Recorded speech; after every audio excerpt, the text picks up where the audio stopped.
thank y'all for coming today. These are the results of the school climate survey that we had several teachers and staff participate in last week. This is part of the EDF 615 Leadership in Education class at Jacksonville State University for the Teacher Leader Program for the Educational Specialist. And this class is instructed by Dr. Kimberly Warfield. This is an overview of what the slides will include. There are three categories, and then we will have the improvement plan. We'll start with demographics, then we'll look at perception, the overall school, and then colleague perception. And then after reviewing that data, we will look at an improvement plan that addresses areas of concern, a plan for growth, and celebrations. These are our demographics. We have 79% female and 21% male. All ages are well balanced between the different age bands. Between ages 36 and 55, we have the majority of our teachers and staff, which makes up about 60% of our school in that age band. But we do have 25% that are younger and then 15% that are older. The participants that filled out the survey represent all grades 5 through 8 and support staff. The primary role of the participants, 80% were teachers, 20% were other staff. We looked at years working at WPMS. WPMS opened in 2009, so this is an interesting number because the school opened, we have 15% in the community for 16 plus years that have been in the community. We have 20% that have been at the school pretty much since the school opened. And then the rest of our teachers have come along in the years since. Total years in education, 65% of employees have less than 15 years in education. And we have 35% of employees that have 16 plus years. So we make up a large range of experience and years in education, covering a large amount of roles in our school. So next, let's talk about school perception, how our staff perceives our safety, our academics, and the overall structure and maintenance of our school. There are a lot of positives to this. We see ourselves with a low turnover.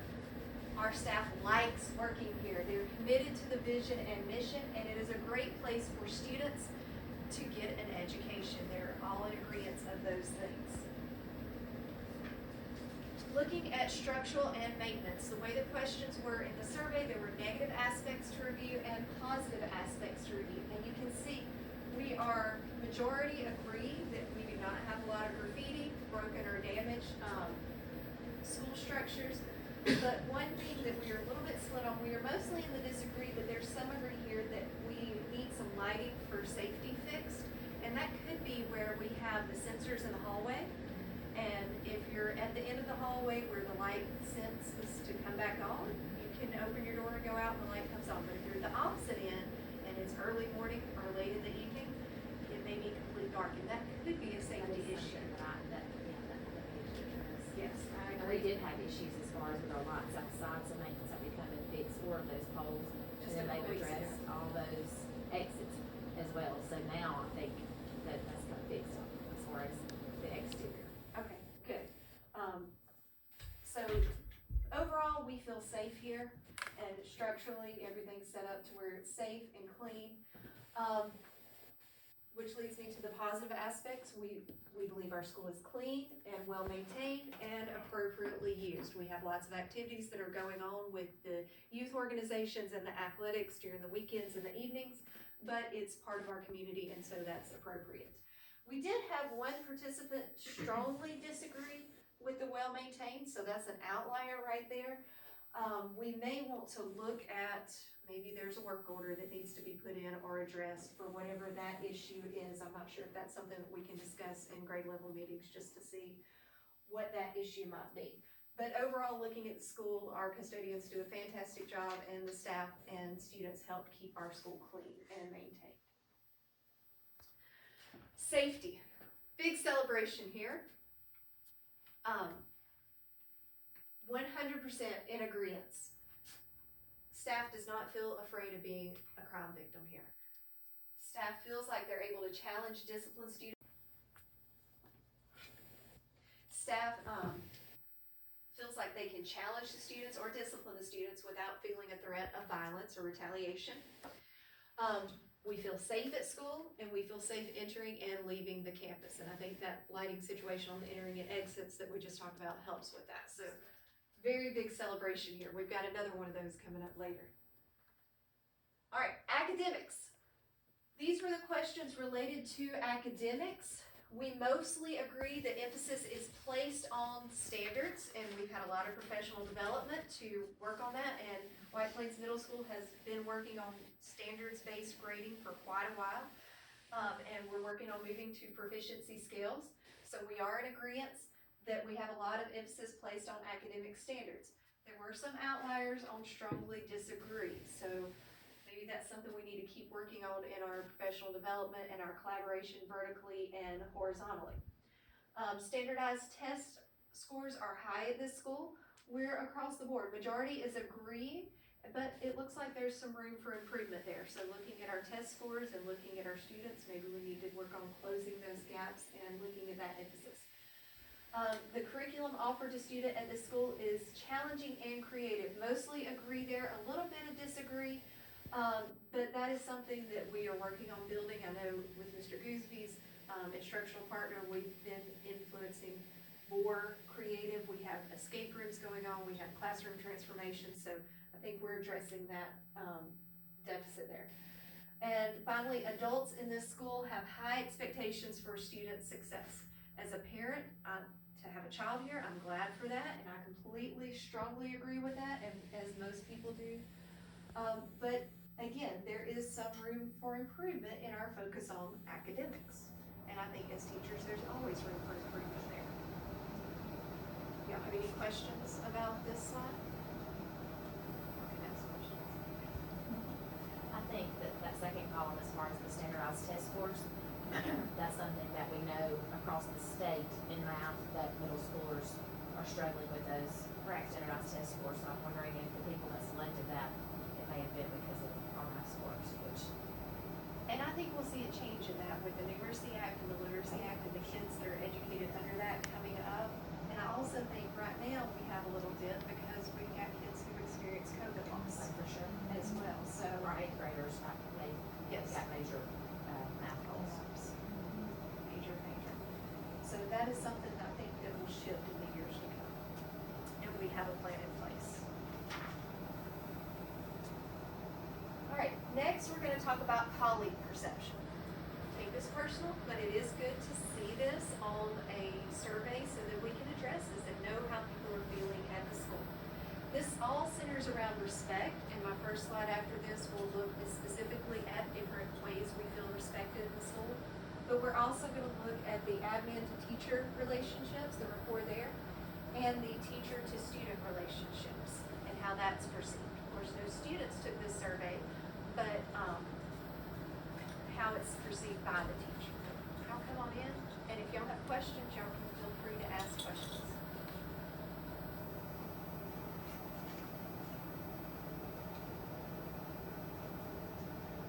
All right, so as far as respect, these are the questions that were asked.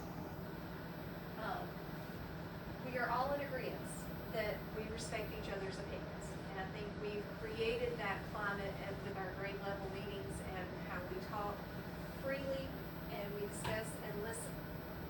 We all agree that we respect and value teachers' input when it comes to school matters, and we have a very good setup with that with the ASIP committee and how we get the word out and then take feedback to get back to the ASIP committee.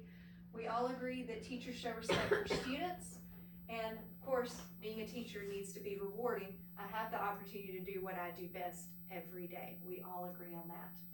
10% of participants do not feel respected by other teachers at this school. That is a worrisome statistic there because we had 20, I think that's a miscount right there, but we had 20 people who were surveyed. So that means 2 people do not feel respected by their colleagues. So maybe there's some things that we can do in culture building or team bonding or something of that effect that will help those people feel less lonely. Because if don't feel respected and you're here in the classroom all day, it can make for some long, lonely days. Admin to teacher, 100% agreement that the principal makes me feel my job is important.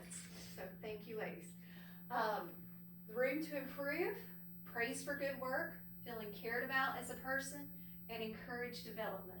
Again, these are small percentages, but that is room to improve. And they are just disagree, not strongly disagree, but we always need to look for places to improve. So it's good to get that critique to find something.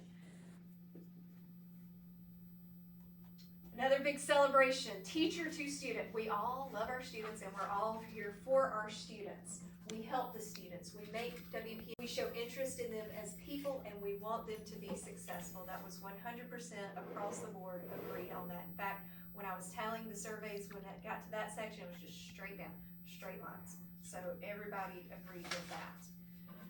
So after reviewing all of this information, I'm going to conclude with an improvement plan. Areas of concern, teacher respect. How can we reach out to our colleagues to make sure they feel respected and not lonely in our classrooms? Administrative recognition and rapport with teachers. I think sometimes we all just get caught up in all the things that we have to do. And again, I think that falls back into that category as well, just being together as people. And then emphasis on academic standards and higher test scores. And we talked about that earlier. Hopefully in the coming years with things that the state has put into place and consistency after COVID, we will see a swing in that. Do y'all have any questions about the areas of concern? Would y'all agree that those were the areas of concern after looking at the data? Okay. Plan for growth, and these are just my ideas after looking at this, so if any input you have. Peer observations, we used to do those so that we could see what was going on in each other's classroom. I think we stopped that with COVID and then we changed the observation system, so I think that changed a little bit. Some team bonding. We did the scavenger hunt last year and that was a lot of fun to really just get to know each other. More time in the classroom. One-on-one meetings with teachers outside of observations. I know I feel like I can go into Ms. Ray or Ms. Sulliver's office at any time or Mr. Gooseby and ask for your feedback, but maybe that's something we need to be intentional about.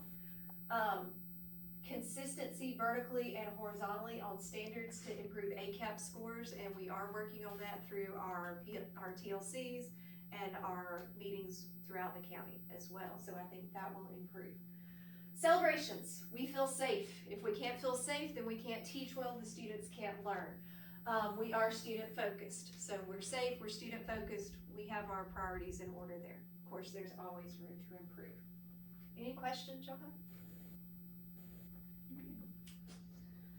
So thank you very much to my colleagues here and for supporting me in this process, and hopefully this will be what Dr. Warfield needs for this presentation, but I also hope you have learned a little bit about our school. I know I have. It's given me some great insight, so thank you.